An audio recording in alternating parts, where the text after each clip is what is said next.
not only did you give me an ultimatum, you also have violated the sanctity of our relationship by bringing outside people into it and excluding me from it. Then you brought to the table your decision. And I had to either fall in line. And so that's three violations. I don't even know sports, but I feel like you would be out the game. 3 strikes. You took my choice away. He's done miracles on me.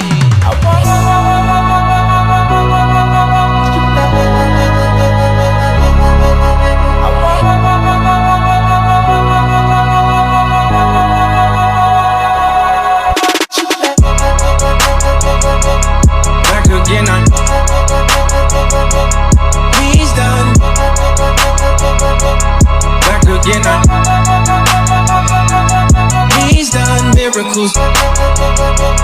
Back again. He's done miracles on me.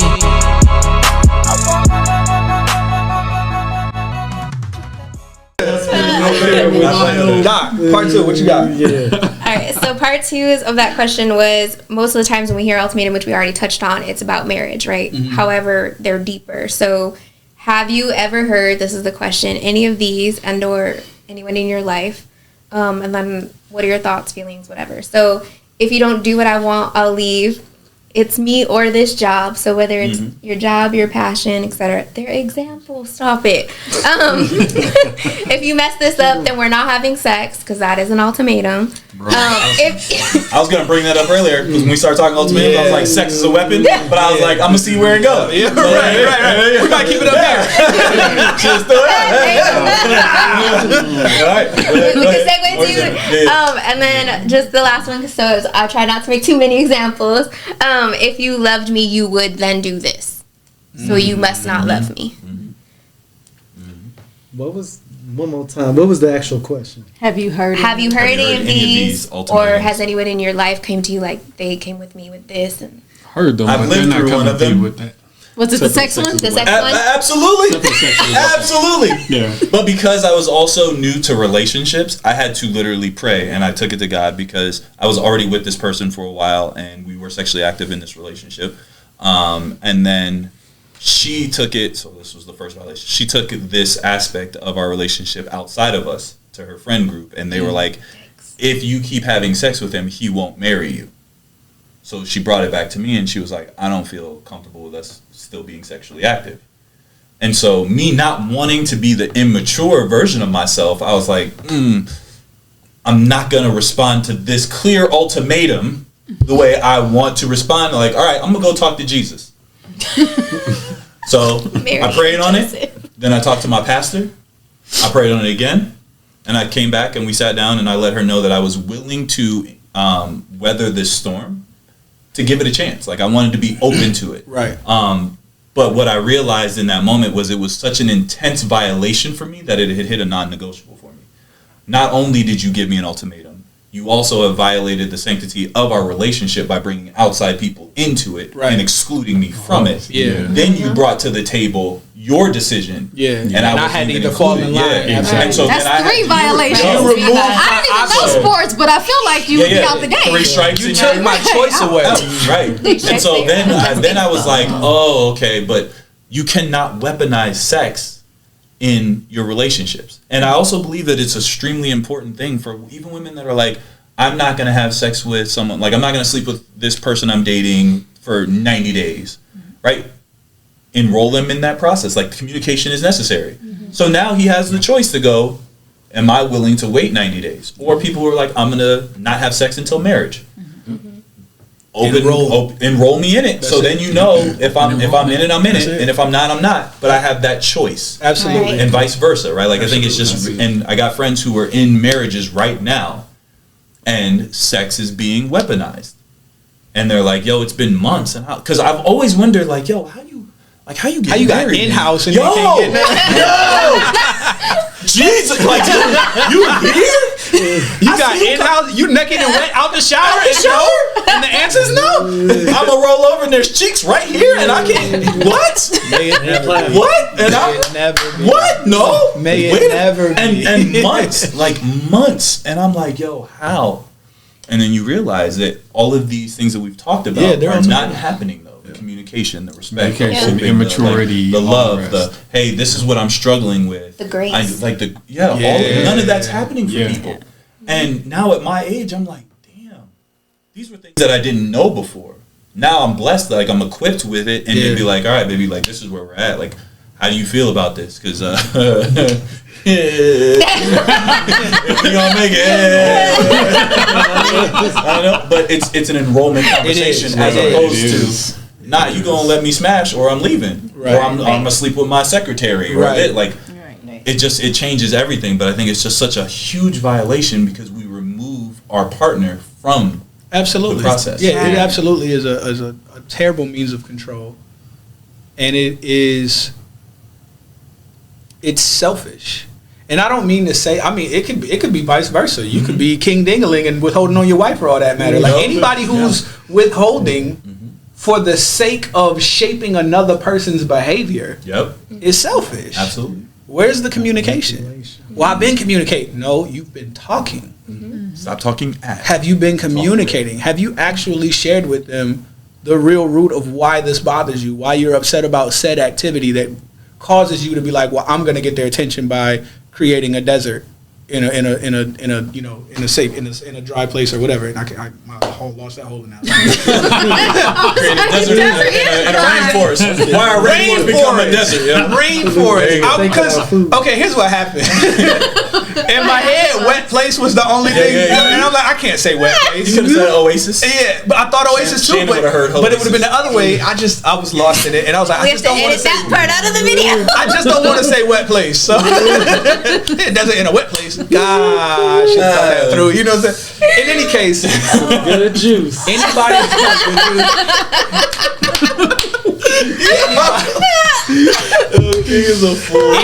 who's willing to do something like that is self-seeking in this environment. You're self-seeking in this relationship, and there are two people here. Yes. I believe that is probably one of the most prideful things you can do in a relationship between a man and a woman is, take it upon yourself to no longer share something that both of you have agreed to share.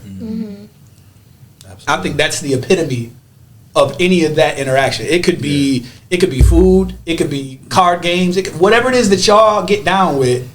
That's the epitome of it in an interpersonal relationship between a man and a woman. Playing spades. You know what I'm saying? And you just I don't play no more. Yeah, exactly. Like I'm gonna get a whole like wait a second. I bought this card table. You know what I'm saying? I'll just lift this whole thing. Just say I want. I wish a motherfucker would. But that's powerful. I do believe also that I think out of all the options of those four that you listed, none of them will surpass that last one. I think that is the biggest violation for an ultimatum outside of or leave.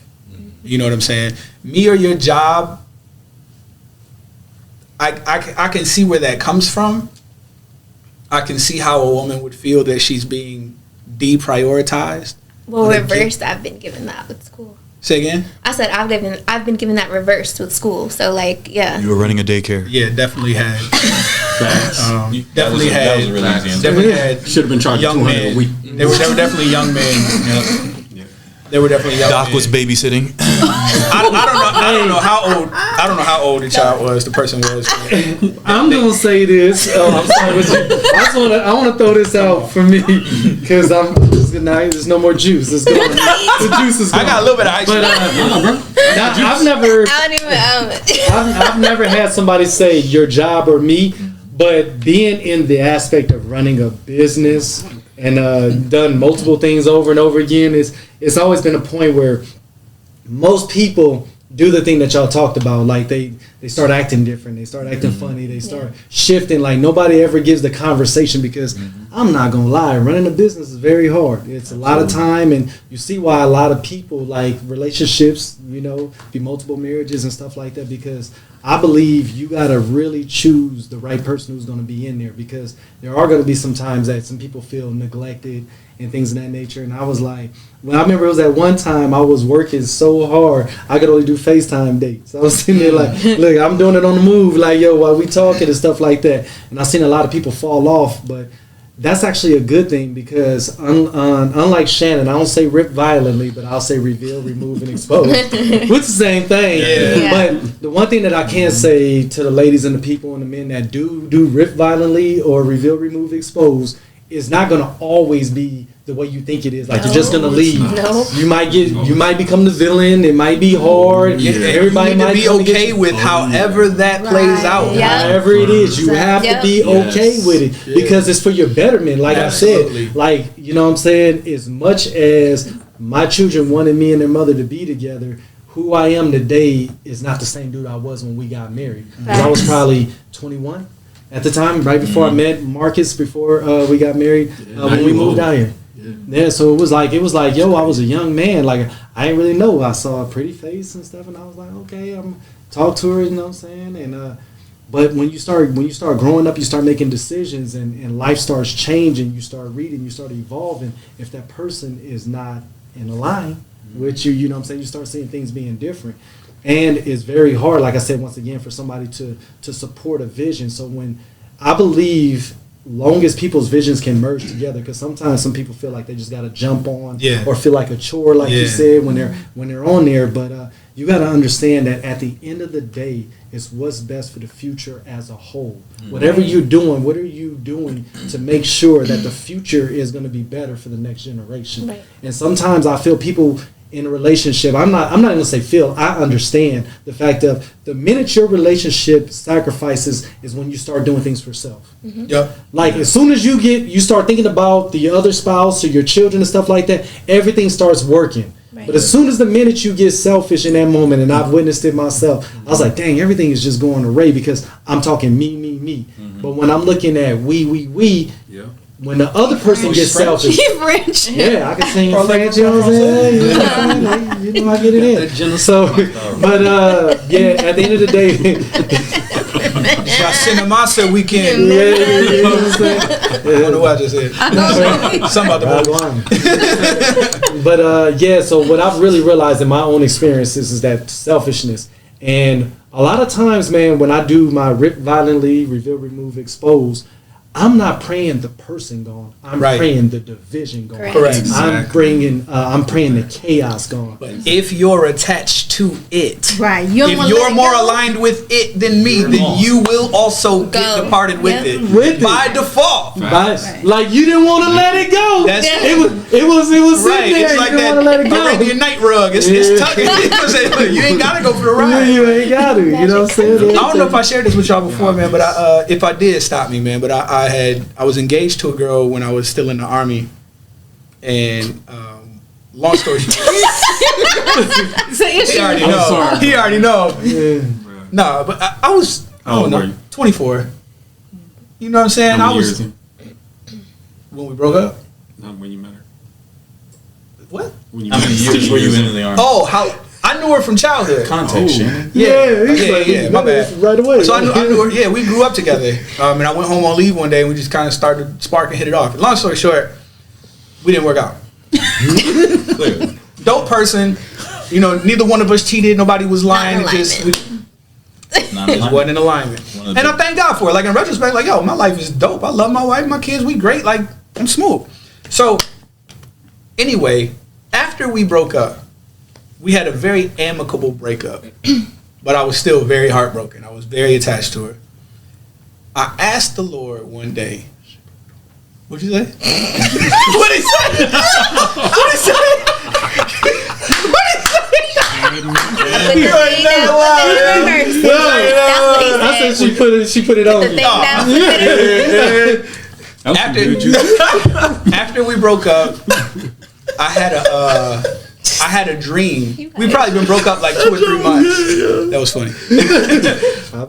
We had broke up about 2 or 3 months. I had a dream, and in my dream, we were sitting on we were laying. her feet that way, my feet this way, our heads are by each. You know, like when corny pictures that people take from aerial views. We're laying like that on a naked mattress in my living room. Good context. Right. We're laying like this on a mattress with no sheets or nothing in my living room, in the house that I'm having a dream in.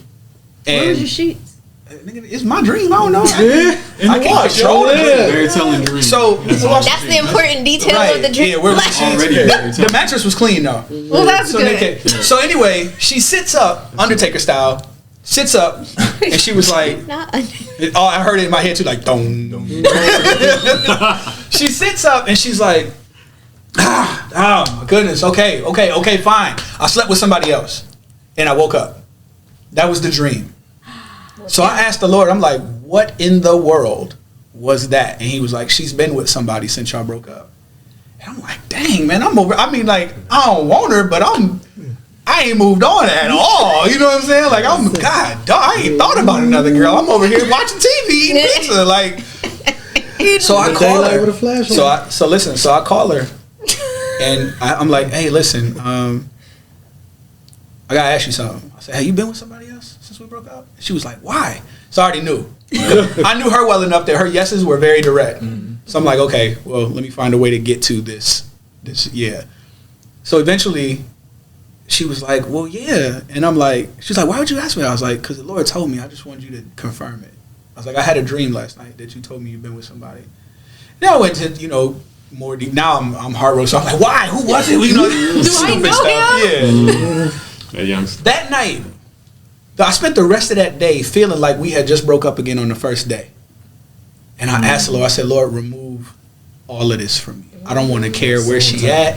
I don't want to care who she with. I want violently ripped, remove, revealed, destroy, whatever you said. I need all of that gone. Destroy.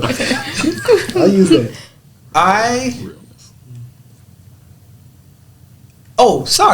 I had already prayed that about 2 weeks before that. The dream did it. When we actually had that conversation, I woke up like 3 days later and realized it was all gone. Yep. But before that night, the night of the dream, after she told me, I asked her, I said, why would you show me that? Like, this hurts. Why would you show me that? He said to me, you asked me to take your feelings away from her. Don't question how I do it. End of story. I wish I had something to drink. Listen, I drink for y'all. Yeah. Rest of my orange. So between both of your shares, though, it reminds me of a life motto, and it's really powerful because it for me it's been grounding, and it's elevation requires separation. Because so often we are trying to drag people with us, and then when the next day I woke up in a dream and it was of a rocket ship, and it was like when you see a spaceship go up, all the pieces, like the boosters and thrusters and everything that was necessary to get off, they fall off in order to truly ascend to the levels that it's supposed to ascend to. Yes, sir. But in relationships and friendships and partnerships, we try to drag people with us. Like, nah, I ain't trying to let you go. God's like, I need you here, but you can't because you're trying to bring these boosters and thrusters. Like, they were here to get you to this point. Like, they've done their part. That. And that's why I'm so grateful for my past relationships. And I don't look at any of my exes with any ill will. Because I'm like, yo, I'm so grateful for you. You were such a learning space for me on becoming a better version of me. Yeah. And I pray that I was a blessing to you, even though I know I was a pain in the ass. Right. Also, to the thing we were talking about earlier, listen, people be like, I want to be. You do not want to be with me. You don't know what you're signing up for. Right. But because now, to your point earlier, like, I've become so self-aware, I know it. You got to be a different breed to really want to rock with me. Yeah. Right? But in order for me to get where I'm going, I got to be in pure alignment. And that's what God has now. Like, I'm like, all right, God, you let me know if it's her. Because I can get excited about it, like, yo, she bad. She got this going together, this and the other. And I forget which one of you guys brought it up earlier, but you got to match my hustle. But you got to match it with your gifts. Yeah. Right. I don't need you to have my gifts. I don't need you to do my part. Yeah, I don't need you to do my part. I got my part. Match it with your gifts. Yep. Because there's certain things that I know I'm going to take care of innately. It's just who I am. This is how God built me. He built me to like ding, ding, ding, ding, ding. And I'm also super transparent with the things that I suck at. Yeah. I'm like, baby, can you got, thank you. Yo. Good. MJ and Scotty, yo, we in here. We in alignment, yo. You know what I'm saying? So now we can elevate together. Listen, gonna tell you what's not gonna happen. Listen, let me go ahead and say, fellas, for the record, stop naming your daughters after you. You know, no more Ernestines, no more Ernestines in this. You know what I'm saying? Like, Ernestine might be beautiful. It's just not a beautiful name, man. Like, help her. Help her. It'll be hard. Erica works. I'll give you Erica. You know what I'm saying? Like, there's some, but come on, man.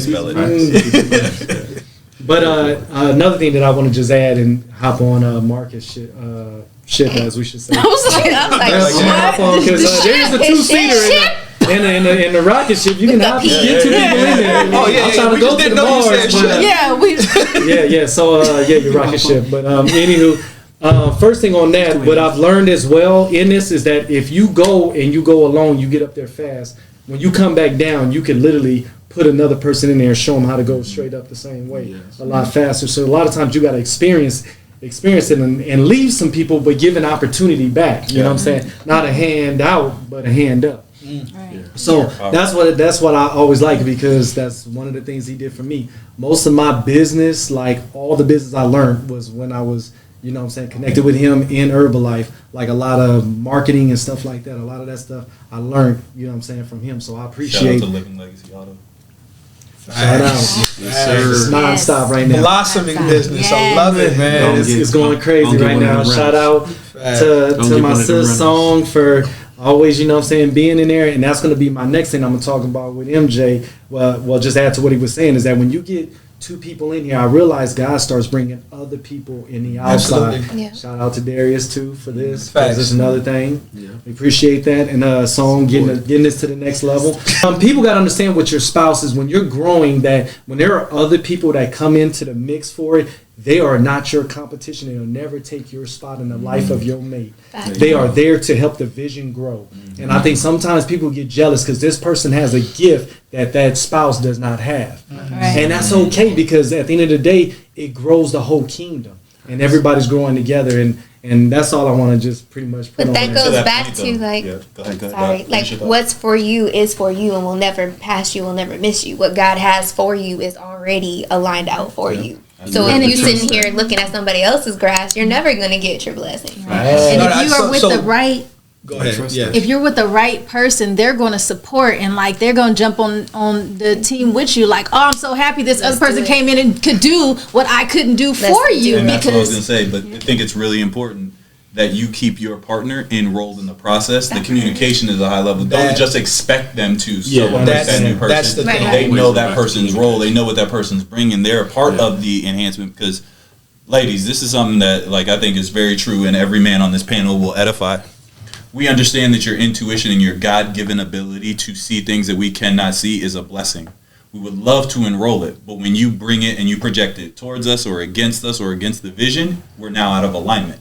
When you use it to enhance the vision, we can grow so much faster. So use your gifts to build things up, but build it with the right people, not babysitting. When you watch this podcast, hashtag alignment in all the comments. Like we getting t-shirts made. Yeah. Alignment. So when you see this, it might just you can call it praying hands. We call it alignment. You know what I'm saying? We pray with our hands open around here. But if y'all want to pray with your hands closed, that's cool. But this is hashtag alignment all day. You can be like this, it ain't gonna work. You get like this, you got to get it back right. This is the space you want to be in, right here. Two peaks of the middle fingers right at the exact same time. That's what you're looking for. Equilateral spread across the board. Alignment. Perfect. Alignment. Perfect. Equilateral spread. Equilateral spread. You understand? So just to go ahead. So I wonder what King was saying, like, and actually what you were saying as well, like if you have the right person, then they'll kind of fall in place. But I believe Marcus really brought the other aspect of that home in the regard that even if you have the right person, life changes. So the communication along the way is so imperative, because what she was doing in the first couple of years of y'all marriage to help propel whatever the vision was may change baby 2, baby 3, degree 4, career 5. You know what I'm saying? It's like, okay, she don't love you no less. She's not any less supportive than she was before. Priorities have changed. You guys have to continue to communicate the focus of those priorities to say, okay, the amount of effort that you were putting into what I was pushing, I now recognize must decrease for the balance that has to happen in our home, for the role that you now play as mother, as also wife, as career woman, whatever the balance may be. You know what I'm saying? So the communication of that, I think, is so vital that we don't get so caught up in this is how it was. And then when the momentum starts to slip, you're not doing your job. I'm doing the best I can do with what I have, but we haven't talked about the 6 extra things I picked up. Like, yeah, I used to be the fastest on the team, but now I have a rucksack full of your stuff while you lead the way. Yo. Like, you're picking up stuff that we need, but my job is to carry it. So I can't run as fast as you no more. Right. You have to respect that as the leader. We're still going the same way. You might need to slow the pace so that all of us can arrive together. That's go as fast you know as what your I'm saying? slowest man. Absolutely correct. Because if I got to circle back for you, I'm losing time. You can only go as fast as your slowest man. You're as strong as your weakest link. Absolutely correct. And so I, as a leader, as a man, I have to be aware, okay, there are things that we've picked up along the way. That you, your stuff. yeah, because 99% of the stuff that is in your life, I probably brought. I'm not saying it's bad. I'm just saying whatever it is, I brought. Oh, okay, the house is much bigger now. So now it takes more time to clean it. Thursday night dates might not happen no more because you cleaning on Thursday night. We are hiring someone. Listen. Listen. You in partnership. Listen. I love it. Listen. We know that. I really need that. But to the people who haven't had the we're hiring conversation, there's a struggle happening. There's ever since we got this house, you act like you don't never want to go out no more. There's a disconnect. It's not that. We now have a new, larger priority that hasn't been properly discussed as to how we're going to align our lives with this thing in it. Whether that be a new dog, new kids, your mom and your mother-in-law moves in, whatever, promotions. Right. Oh man, babies and finances are the 2 biggest things to derail. When me and my wife first got married, it was just us. I had a job. I barely traveled. I started traveling like crazy the year she got pregnant. My job sent me on a TDY to LA February. My wife is due in March. I said, this is the absolute last trip I'm taking. It's a 1-day trip. That's the only reason I say yes. I'm like, can you please stop sending me out? My wife could pop any day now. And I feel like you don't even care. But those conversations with your employer, with your boss, with your business, with your people, with your spouse, with your brother, like maybe you and your brother are super close and your wife is like, yo, you spend so much time with your brother. You got to decide to reprioritize. Okay, my relationship with my brother predates you, but I have to realign my priorities based on what is important to me now. For this reason, shall man leave his mother and father and cleave to his wife. Okay, so now, brother, as much as I like to kick it, I need to be home more. You're welcome here. But I can't keep leaving the house that I'm in charge of protecting, providing for. You know what I'm saying? Like, you're welcome as long as you don't jeopardize. As long as you don't become absolutely. And that is my boundary to set. Ours to discuss, both of ours to respect. And if something has to happen on the other side of that, then so be it. But instead of simply inviting you and making you welcome and then telling you how you violated, but never detailing what the rules were that you violated, like I think that's the bigger point that I want to get to is. A lot of times when boundaries are violated, they were unspoken boundaries in the first place. So if you've never established the boundaries that both of us agree upon, I'm very likely to encroach on those boundaries on a regular basis. And you're very likely to be upset about how they're being violated, but you never expressed them to me.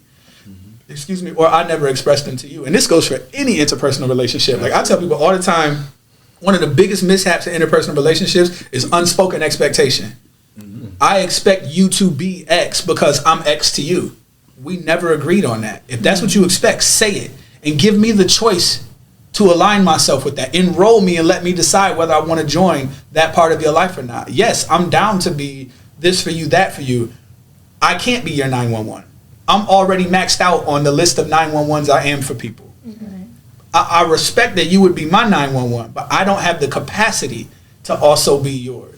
If that's what it requires for us to be close, then we may have to be more distant friends. That doesn't mean I love you any less. That doesn't mean you're not important to me. I simply have what I have. What I can offer is what I got. But again, all of that takes 2 primary things. It takes being introspective enough to know you. It also takes the maturity to have those confrontational conversations that may not end up with a positive outcome, but they're worth it to have because you'd rather know now than watch somebody fall through when you thought you could count on them. Right. I know that ain't an ultimatum, but that's just free That's nuggets. good. That's You know what I'm actually saying? probably going to be a That's topic. Free So nuggets. bring it 6 back around. piece. Free nugget. I try to tell you my last ice cube today. So closing thoughts, kind of advice on what to give people that find themselves in that situation and are really struggling, and or whatever your closing thoughts are. I thought I gave those earlier. I'll say this real quick. If you're sitting there and you're in that type of scenario where you feel like you need to give an ultimatum or whatever, you should probably just, if you've already had the community, first and foremost, you're in that scenario where you think you need to give an ultimatum, you need to go back and ask yourself, did we really communicate about this issue, or have I been talking about this in my head to myself or to my friends, but not to them? Mm-hmm. If you have spoken to them and it's a continual thing, they're a habitual line stepper, then I don't really see a reason to talk about an ultimatum. You might just want to say, you know what, this isn't really working out. Let's just be mature and just go ahead and cut this.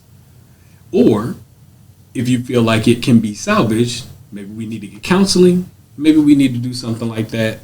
Let's bring that to the person and make the decision together.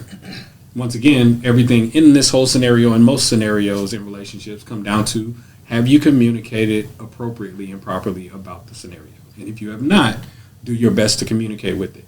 Can you communicate by yourself? Yeah, sure. A lot of people, though, should probably just go to a counselor, because sometimes you say something to somebody, they say something to you, and y'all speak in Yiddish Right past each other. and Darian Farsi, and you're speaking a couple of different languages, but you think you're communicating Could just say properly. English and Spanish. No. He had to be very specific. Yes. It's complicated. So Languages that are close to each other, so you feel like you're making it, You're but you're close. not. You're close in proximity and Yeah. country, Yeah. but you're really just far apart from Right. each other. The So dialect, literally, the everything. point is, if you've made that attempt to communicate, cool. If you think it's worth salvaging, bring somebody in to help you communicate potentially better. A trusted, non-biased, Opinion. educated third party. Yes. Thank you. Yeah. That's it. Right Objective. there. Objective, absolutely. Objective. There you go. Well, that's what I mean by non-biased. Yeah. Is one of those stronger than the other? Yes. Okay, I'll go with objective. I can see that. Because I can be biased against something and still give an objective if I'm really genuinely in my Yeah. space of as a psychologist. Objective. I I like that. can have a bias but still be objective to the situation. I'll travel with that. Quick piggyback. Because that's what the Army does. We piggyback on everything. So the Army's definition of communication, I don't know if it was the same in Marines or not. I don't know if they actually gave you, like when you're studying for like the board and stuff, I don't know if they gave you definitions for communication, but it's the passing of information from one party to another. Just because you said something doesn't mean they received it. Because you got to check the radio. Absolutely correct. Can you hear me clearly before we start? Before we start real communication, do you hear me? Mic check. Loud and clear.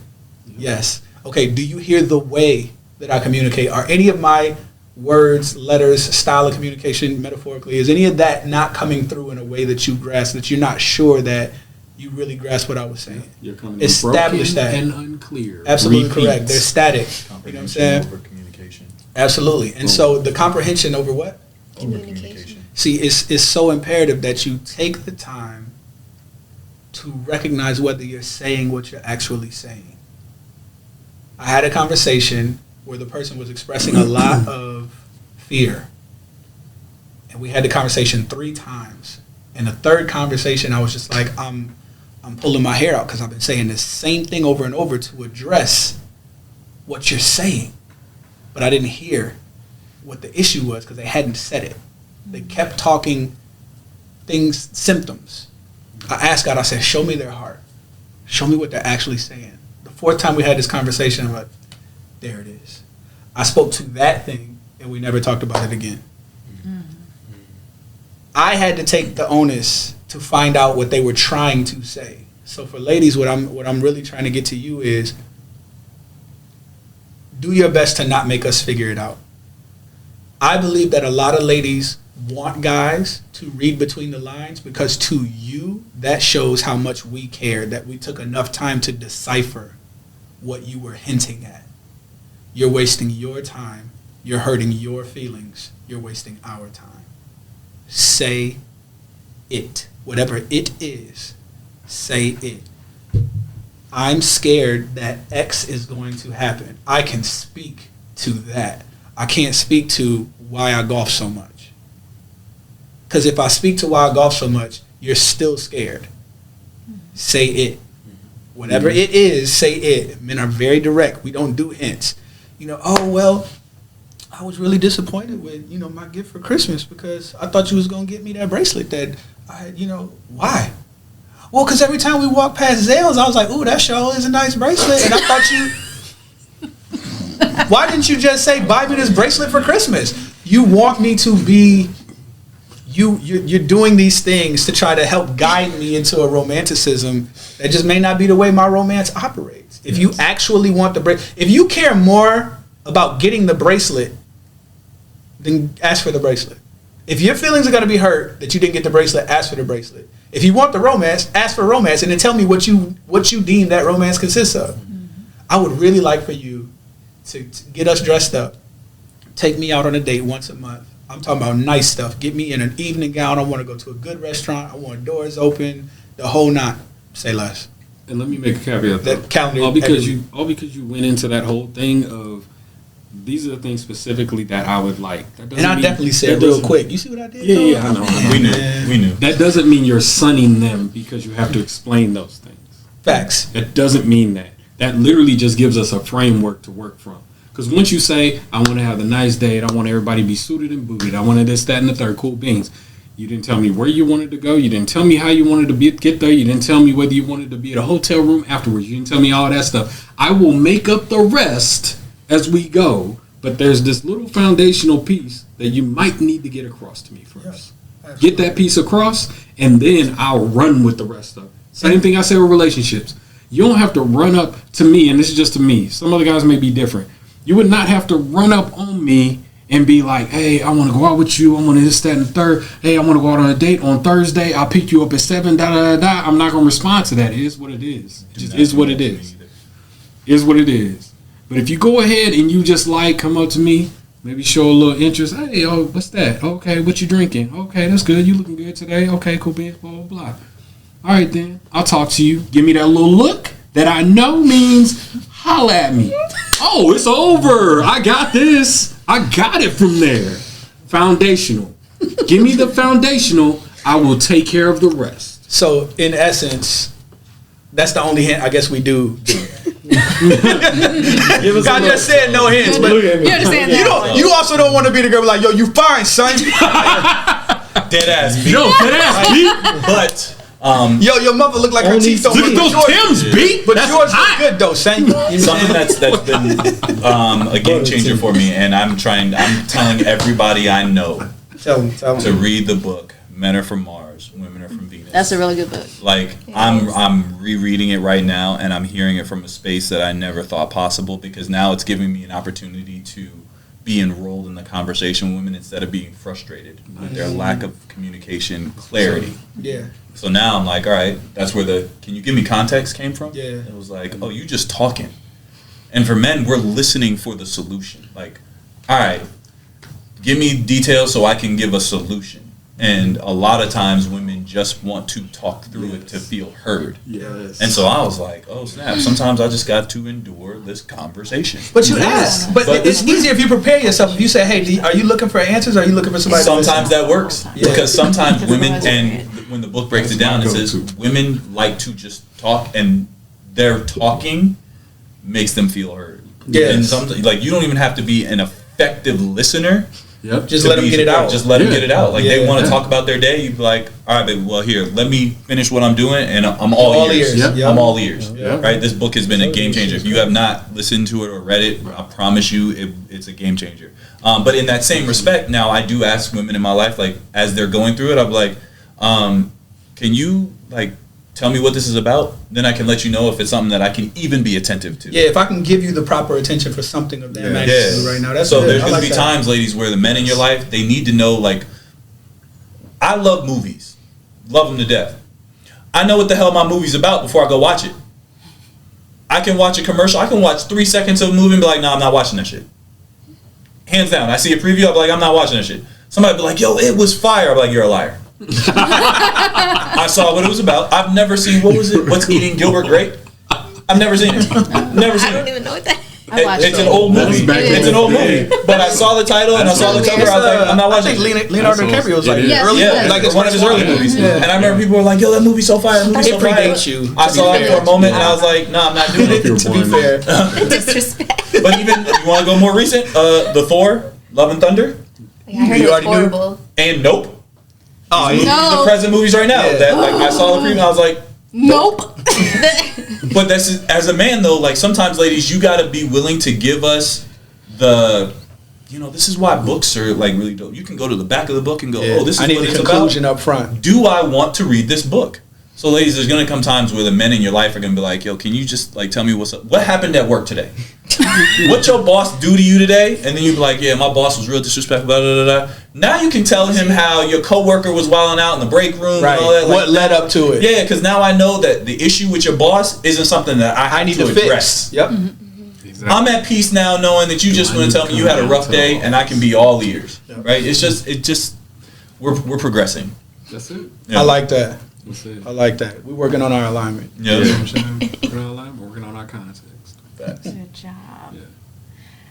All right, so this is a good conversation. We obviously didn't Always. make it through all of the questions, but it's okay. So, It's been turned off. It's time to eat. we're gonna go eat, y'all. Oh my gosh. So The breakfast food at 3:30. it's brunch. You can eat brunch whenever. What? Don't brunch end at 2? Hey, How about you end it? Close out. That's what you just. Brunch don't end. It becomes Brenner. Thank you. I said I'm not saying nothing. Just- Thank you. Thank you for joining us. Sit down. We gotta take a picture because Sam said we need to take a group picture. why'd you put that on me? You said it, and I We ain't forget scared every of Sam, time. but I'll take a I picture. think that's what y'all do. You know how she get. Every